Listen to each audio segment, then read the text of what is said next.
शिव ओम विवाह क्रिएशन में आपका बहुत बहुत स्वागत है। आज मैं आपको सत्यनारायण व्रत की कथा सुनाने जा रही हूँ। गाइस, सत्य को नारायण के रूप में ही पूजना ही सत्यनारायण की पूजा है। इसका दूसरा अर्थ ये है कि संसार में एकमात्र नारायण ही सत्य है, बाकी सब माया है।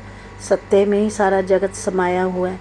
सत्य के सहारे शेष भगवान पृथ्वी को धारण करते हैं। आप घर पर सत्यनारायण स्वामी पूजा स्वयं भी कर सकते हैं या अपनी ओर से प्रार्थना करने के लिए किसी पुजारी को आमंत्रित भी कर सकते हैं। कलश पर आम के पत्ते रखें और फिर नारियल को आम के पत्ते पर रखें। इस लाल धागे से बांधकर चावल के कुछ दाने रखें, उसके ऊपर पानी का पात्र भी रखें और कथा शुरू करें।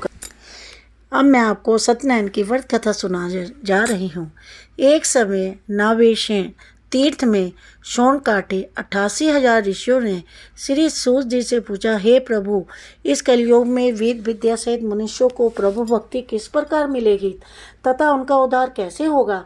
इसलिए शेष मुनि तो ऐसा तप कहिए जिससे थोड़े समय में पुण्य प्राप्त हुए तथा मनवांछित फल मिले। ये कथा सुनने की हमारी इच्छा है। शव शास्त्र यात्रा श्री सूत जी बोले, हे वैष्णव में पूछे, आप सबने प्राणों के हित की बात पूछी है।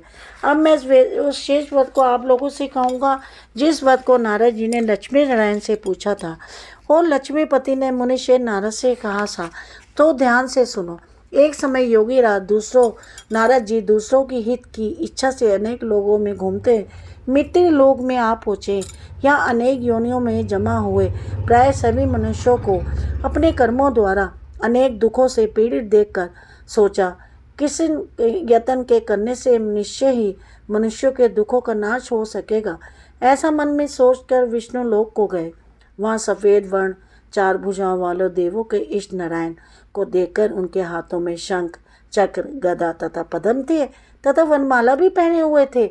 देखकर स्तुति करने लगे, हे भगवान, आप अत्यंत शक्ति से संपन्न हैं। मन तथा वाणी भी आपको पा नहीं सकती।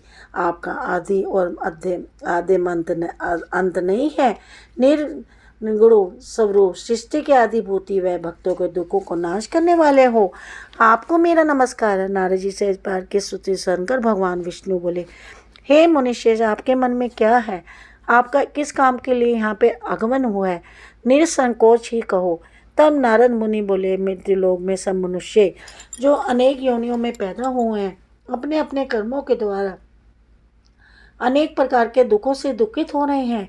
हे नाथ, मुझ पर दया रखते हो तो बतलाइए कि उन मनुष्यों के सब दुख थोड़े से ही प्रयत्न में कैसे दूर हो सकते हैं। श्री भगवान जी बोले, हे नारद, मनुष्य की भलाई के लिए तो तुमने ये बहुत ही अच्छी बात पूछी है, जिस काम के करने से मनुष्य मौत से छूट जाता है। अब मैं कहता सुनो, बहुत पुण्य देने वाला स्वर्ग और मृत्यु लोक में दुर्लभ एक उत्तम व्रत है। आज मैं प्रेम वश होकर तुमसे कहता हूँ, सत्यनारायण का ये व्रत अच्छी तरह विधि पूर्वक करके मनुष्य आयुपरांत यहाँ सुख भोग कर मरने पर मोक्ष को प्राप्त होता है। श्री भगवान के वचन सुनकर नारद मुनि बोले, इस व्रत का क्या फल है और क्या विधान है और किसने ये व्रत किया और किस दिन ये व्रत करना चाहिए? विस्तार से कहिए भगवान जी। भगवान बोले, दुख शोक आदि को दूर करने वाला, धन दाने को बढ़ाने वाला, सौभाग्य तथा संतान को देने वाला ये व्रत सब स्थानों पर विजय करने वाला है। भक्ति और श्रद्धा के समय किसी भी दिन मनुष्य श्री सत्यनारायण की प्रातःकाल के समय ब्राह्मणों और बांधवों के साथ धर्मप्राय होकर पूजा करे। भक्ति भाव से नैवेद्य, केले का फल, घी, दूध, गेहूँ का चूर्ण सवाई लेवें। गेहूँ के अभाव से साटी का चूर्ण भी ले सकते हैं, जिसमें शक्कर और गुड़ लें और सब योग्य पदार्थ जमा करके भगवान को अर्पण कर देवें। बांधवों सहित ब्राह्मणों को भोजन करावे, तत्पदार्थ स्वयं भोजन करे, नित्य गीत का आचरण करे और सत्यनारायण का भगवान का स्मरण करते हुए समय व्यतीत करना चाहिए। इस तरह व्रत करने पर मनुष्य की इच्छा ही विशेषकर पूरी होती है। विशेषकर कली काल में घूमे पर यही मोक्ष का सरल उपाय भी है। अब मैं आपको दूसरा अध्याय सुनाने जा रही हूँ। सूत जी बोले, हे ऋषि, जिसने इस व्रत को पहले किया है उसका इतिहास कहता हूँ, सुनो ध्यान से। सुंदर सुंदर काशीपुर नगरी में एक अत्यंत निर्धन ब्राह्मण रहता था। वह भूख और प्यास से बेचैन हुआ नित्य ही पृथ्वी पर घूमता था। ब्राह्मणों को पेन करने वाले भगवान ने ब्राह्मण को दुखी देखकर बूढ़े ब्राह्मण का रूप धर करके उसके पर आदर के साथ जाके पूछा, हे प्रिय, नित्य दुखी हुआ पृथ्वी पर क्यों घूमता है? हे शेष ब्राह्मण, ये सब मुझसे कहो, मैं सुनना चाहता हूँ। ब्राह्मण बोला, मैं निर्धन ब्राह्मण हूँ, भिक्षा के लिए पृथ्वी पर फिरता हूँ। हे भगवान, यदि आप इसका उपाय जानते हैं तो कृपा करके कहो। बुद्ध ब्राह्मण बोला कि सत्यनारायण भगवान मनवांछित फल देने वाले हैं, इसलिए ब्राह्मण तो उनका पूजन कर, जिसके करने से मनुष्य सब दुखों से मुक्त होता है। ब्राह्मण को वध करने का सारा विधान बतलाकर बूढ़े ब्राह्मण का रूप धारण करके सत्यनारायण भगवान अंतर्ध्यान हो गए।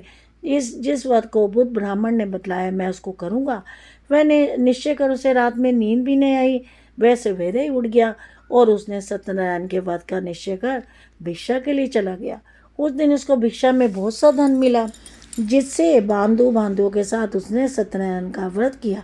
इसके करने के पश्चात वह ब्राह्मण सब दुखों से छुटकर अनेक प्रकार की संपत्तियों से भी युक्त हुआ। उस समय से वह ब्राह्मण हर मास व्रत करने लगा। इस तरह सत्यनारायण भगवान के व्रत को जो करेगा वह मनुष्य सब दुखों से छूट जाएगा। इस तरह नारद जी ने लक्ष्मी नारायण का कहा हुआ ये व्रत मैंने तुमसे कहा। हे प्रभु, अब मैं क्या कहूँ? ऋषि बोले, हे मुनीश्वर, संसार में इस ब्राह्मण से सुनकर किसने इस व्रत को किया है, ये सब हम सुनना चाहते हैं। इसके मन में हमारे लिए श्रद्धा भी है। सूर्य जी बोले, हे मुनियों, जिसने व्रत को किया है अब वह सब सुनो। एक समय एक ब्राह्मण धन ऐश्वर्य के अनुसार बंधुओं के साथ व्रत करने को तैयार हुआ। उसी समय एक लकड़ी बेचने वाला बूढ़ा आदमी बाहर आया और बाहर लकड़ियों को रखकर ब्राह्मण के मकान में गया और प्यास से दुखी लकड़हारा व्रत होते देखकर ब्राह्मण को नमस्कार कहने लगा कि आप क्या कर रहे हैं और उसके करने से क्या फल मिलता है, कृपा करके मुझे भी कहो।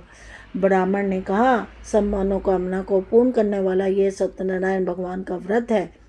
इसकी कृपा से मेरे यहाँ धन दाने की वृद्धि हुई है। ब्राह्मण से इस बारे में जानकर इसकी ही कृपा से मेरे यहाँ धन दाने आदि की वृद्धि हुई है। ब्राह्मण से इस व्रत के बारे में जानकर लकड़हारा बहुत प्रसन्न हुआ। चन्ना मतले प्रसाद खाने के बाद अपने घर गया। लकड़हारे ने अपने मन में इस प्रकार का संकल्प किया कि आज ग्राम में लकड़ी बेचने से जो मुझे धन मिलेगा उसी से सत्यनारायण देव का उत्तम व्रत करूँगा। ये मन में विचार कर वह बूढ़ा आदमी लकड़ी अपने नगर में जिस नगर में धनवान लोग रहते थे ऐसे सुंदर नगर में गया। उस रोज उस लकड़ियों का दाम उसे पहले दिनों से चौगुना मिला। तब वह बूढ़ा लकड़हारा दाम ले और अति प्रसन्न होकर पक्के केले की फली, शक्कर, घी, दूध, दही और गेहूं का चूर्ण इत्यादि भगवान के व्रत की कुल सामग्री को लेकर अपने घर गया। फिर उसने अपने भाइयों को बुलाकर विधि के साथ भगवान जी का पूजन और व्रत किया। इस व्रत के प्रभाव से वह बूढ़ा लकड़हारा धन पुत्र आदि से युक्त हुआ और संसार के समस्त सुख भोग कर वैकुंठ धाम को चला गया। मेरे विष्णु भगवान की जय। अब मैं आपको तीसरा अध्याय सुनाने जा रही हूँ। सूर्य जी बोले, हे शेष मुनियों, और अब आगे की कथा कहता हूँ, सुनो। पहले समय में अलकामुख नाम का भी एक बुद्धिमान राजा था। वह भी सत्यवता और जितेंद्रिय था। प्रतिदिन देश स्थानों पर जाता, गरीबों को धन देकर उनके कष्ट दूर करता था। उनकी पत्नी कमल के समान मुखवाली और सती साध्वी थी। बरशिला नदी के तट पर उन दोनों ने श्री सत्यनारायण भगवान का व्रत किया। उस समय वहाँ एक साधु वैश्य आया। उसके लिए व्यापार के लिए बहुत सा धन था। वह नाव को किनारे पर ठहरा कर राजा के पास गया और राजा को व्रत होते देखकर विनय के साथ पूछने लगा, हे राजन, भक्ति उचित आप क्या कर रहे हैं?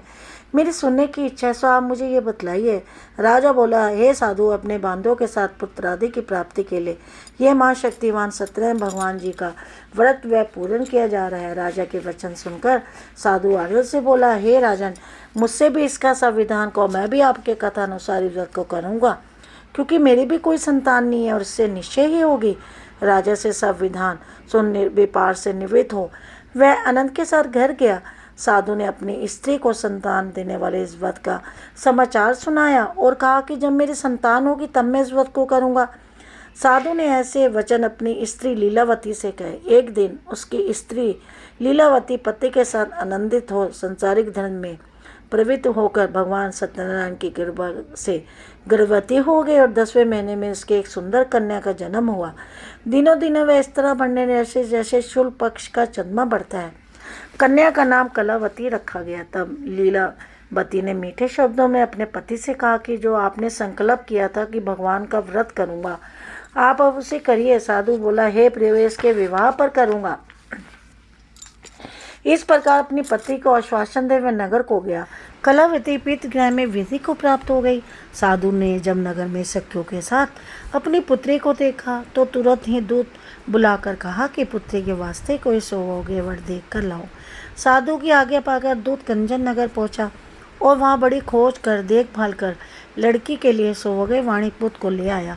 उस सुहागे लड़के को देखकर साधु ने अपने बांधु सहित पसनाचित अपनी पुत्री का विवाह उसके साथ कर दिया, किंतु दुर्भाग्य से विवाह के समय भी इस व्रत को करना भूल गया।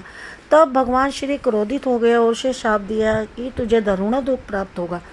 अपने कार्य में कुशल साधु बणिया जमाता सहित समुद्र के समीप रितन स्थित रतनपुर नगर में गया। वहाँ दोनों सच जवाई चंद्रकेतु राजा के नगर उस नगर में व्यापार करने लगे। एक रोज भगवान सत्यनारायण की माया से प्रेरित कोई चोर राजा का धन चुरा कर जा रहा था, किंतु राजा के दूतों को आकर देखकर चोर ने घबराकर भागते हुए राजा के धन को वहीं चुपचाप रख दिया जहाँ पर दोनों सुसज्ज भाई ठहरे हुए थे। जब दूतों ने उस साधु वैश्य के पास राजा के धन को रखा देखा तो वह दोनों को बांध कर ले गए। प्रशंसा से दौड़ते हुए राजा के समीप जाके बोले, ये दो चोर हम पकड़ कर लाए हैं, देखकर आज्ञा दें। राजा ने उनको कठिन कारावास में डाल दिया और उनका जो धन छीन लिया, उनका सारा धन छीन लिया। सत्यनारायण भगवान के शाप दौरान की पत्नी भी घर पर बहुत दुखी। घर पर जो अन्न रखा था चोर चुरा कर ले गए। शरीर में मानसिक पीड़ा, भूख प्यास से आते दुखी तो अन्न की चिंता में कलावती एक ब्राह्मण के घर गई। वहाँ उसने सत्यनारायण भगवान जी का व्रत होते देखा। फिर कथा सुनी, वह प्रसाद ग्रहण कर रात को घर आई। माता ने कलावती से कहा, हे पुत्री, अब तक कहाँ रही? वे तेरे मन में क्या है? कलावती ने कहा, हे माता, मैंने एक ब्राह्मण के घर श्री सत्यनारायण भगवान जी का व्रत होते देखा है। कन्या के वचन सुनकर लीलावती भगवान के पूजन की तैयारी करने लगी। लीलावती ने परिवार और बांधव सहित श्री सत्यनारायण भगवान जी का पूजन किया और ये वर मांगा कि मेरे पति और दामाद शीघ्र आ जावें। साथ ही प्रार्थना की, हम सबका अपराध क्षमा करो। सत्यनारायण भगवान इस वत से संतुष्ट हो गए और राजा चंद्रकेतु को सपन में दर्शन देकर कहा, हे राजन, दोनों वैश्यों को प्रातः ही छोड़ दो और उनका जो धन तुमने ग्रहण किया दे दो, नहीं तो तेरा धन पुत्र आदि सब नष्ट कर दूंगा। राजा से ऐसे वचन कहकर भगवान अंतर्ध्यान हो गए। प्रातःकाल राजा चंद्रकेतु में सभा में अपना सपन सुनाया। फिर दोनों वाणिक पुत्रों को कैसे मुख सभा में बुलाया। दोनों ने राजा को नमस्कार किया। राजा मीठे वचनों से बोले, मैं हे महानुभावो, भाभी वश ऐसा दुख प्राप्त हुआ, अब कोई भय नहीं है। ऐसा कहकर राजा ने उनको नए नए वस्त्र आभूषण पहनाए और उनका जितना धन लिया था उससे दुना धन दिलाकर आधा सहित विदा किया। दोनों वैश्य अपने घर को चल दिए। विष्णु भगवान की जय। मैं अब आपको चौथा अध्याय सुनाने जा रही हूँ। सूर्य जी बोले, वैश्य ने मंगलाचरण की यात्रा की और अपने नगर को चला। उनके थोड़ी दूर निकलने पर दंडित वेशधारी सत्यनारायण ने उनसे पूछा, हे साधु, तेरी नाव में क्या है? अभिमानी को हंसता हुआ बोला, आप क्यों पूछते हैं? हे दंडित, क्या धन लेने की इच्छा है? मेरी नाव में तो बेल और पत्ते भरे हैं। वैश्य का कठोर वचन सुनकर भगवान ने कहा, तुम्हारा वचन सत्य हो। दंडित ऐसे कर वहाँ से दूर चले गए और कुछ जाकर समुद्र के समीप बैठ गए। दंडित के जाने पर वैश्य ने नित्य क्रिया करने के बाद नाव को ऊंची देकर चंबा की और नाव में देखा। बेल और पत्ते आदि देकर मूर्छित और जमीन पर गिर पड़ा। फिर मूर्छा खुलने पर तन शोक प्रकट करने लगा। तब उसका दामाद बोला कि आप शोक ना करें, ये दंडित का ही शाप है, आते उनकी शरण में ही चलना चाहिए, तभी हमारी मनोकामना पूर्ण होगी। दामाद के वचन सुनकर वह दंडित के पास पहुंचा और अत्यंत भक्तिभाव से नमस्कार करके बोला, हे भगवान, आपकी माया से मोहित ब्राह्मण भी आपके रूप को नहीं जान सकते, तब मैं अज्ञानी कैसे जान सकता हूँ? आप प्रसन्न होइए, मैं समर्था के अनुसार आपकी पूजा करूँगा। मेरी रक्षा करो, पहले के समान नौकों में धन भर दो। उनके भक्ति वचन सुनकर भगवान प्रसन्न हो गए और उनको इच्छानुसार वर देकर अंतर्ध्यान हो गए। तब उन्होंने नाव में आके देखा तो नाव धन से परिपूर्ण है। फिर वह भगवान सत्यनारायण का पूजन कर साथियों सहित अपने नगर को चला। अब अपने नगर के निकट पहुंचा तो दूत घर भेजा। दूत ने साधु के घर जाकर स्त्री को नमस्कार करके कहा, साधु अपने दामाद सहित इस नगर के समीप आ गए हैं। ऐसा कहकर सुन साधु की स्त्री ने बड़े हर्ष के साथ सत्यदेव का पूजन कर पुत्री से कहा, मैं अपने पति के दर्शन को जाती हूँ, तू कार्य पूर्ण कर शीघ्र ही आ जाना। माता के ऐसा वचन सुनकर कलावती प्रसाद छोड़कर पति के पास आई। प्रसाद की अवज्ञा के कारण सत्यदेव ने रूस उसके पति को नाव से पानी में डुबो दिया। कलावती अपने पति को न देखकर रोती हुई जमीन पर गिरी। इस तरह नौकर को डूबा हुआ तथा कन्या को रोता देख साधु दुखित हो बोला, हे प्रभु, मुझसे मेरे परिवार से भूल हुई है, उसे क्षमा करो। उनके दीन वचन सुनकर सत्यदेव प्रसन्न हो गए और आकाशवाणी हुई, हे साधु, तेरी कन्या मेरे प्रसाद को छोड़कर आई है, इसलिए उसका पति अदृश्य हुआ है। यदि वह घर जाकर प्रसाद खाकर लौटे तो उसे पति अवश्य ही मिलेगा। ऐसी आकाशवाणी सुनकर कलावती ने घर पहुंचकर प्रसाद खाया, फिर आकर पति के दर्शन किए। तत्पश्चात साधु ने बांधव से सत्यदेव का विधि पूर्वक पूजन किया। उस दिन से वह पूर्णिमा को सत्यनारायण का पूजन करने लगा। फिर इस लोक का शुभ होकर अंत में स्वलोक हो गया। विष्णु भगवान की जय। अब मैं आपको 5वां अध्याय सुना रही हूँ। सूर्य जी बोले, हे ऋषियों, और भी कथा कहता हूँ, सुनो। प्रजापालने में लीनतुष्ध्वन नाम का भी एक राजा था। उसने भी भगवान का प्रसाद को त्याग कर अब बहुत दुख पाया। एक समय वन में जाकर वन पशुओं को मारकर पेड़ के नीचे आया। वहाँ उसने ग्वालों को भक्तिभाव से बांधों से सत्यनारायण जी का पूजन करते देखा। राजा देखकर भी अभिमानवश वहाँ नहीं गया और ना ही नमस्कार किया।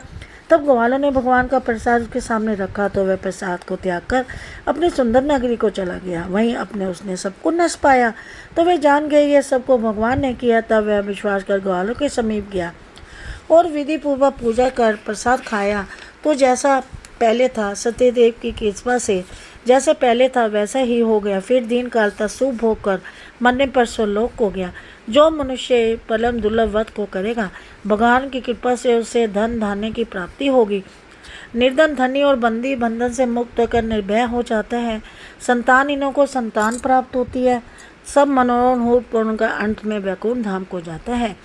जिसने पहले इस व्रत को किया है, अब उसके दूसरे जन्म की कथा भी कहता हूँ। जो विद्र शांतानंद ब्राह्मण था, उसने सुदामा का जन्म लेकर मोक्ष को पाया। जो अलकामुख राम का राजा था, वो दशरथ होकर वैकुंठ धाम को प्राप्त हुआ। और जो साधु नाम के वैश्य ने मोरध्वज को अपने पुत्र को आरस से चीरकर मोक्ष को प्राप्त किया। महाराज तुंगध्वज ने स्वयं भूभोग का भवभाग में भक्ति योग कर्म कर मोक्ष को प्राप्त किया। इतने सत्यनारायण व्रत कथा संपूर्ण होती है। यदि आपके जीवन में हमेशा कोई ना कोई संकट बना ही रहता है और आप कई प्रयासों के बाद भी उस संकट से बाहर नहीं निकलते हैं, तो आपको कम से कम सप्ताह में एक बार श्री सत्यनारायण कथा का खुलासा करना चाहिए। यदि आप कुछ कारणों से ऐसा भी संभव नहीं कर सकते तो प्रत्येक गुरुवार को इस व्रत का पालन करना चाहिए और सत्यनारायण की कथा करनी चाहिए। बोलो विष्णु भगवान की जय, सत्यनारायण भगवान की जय।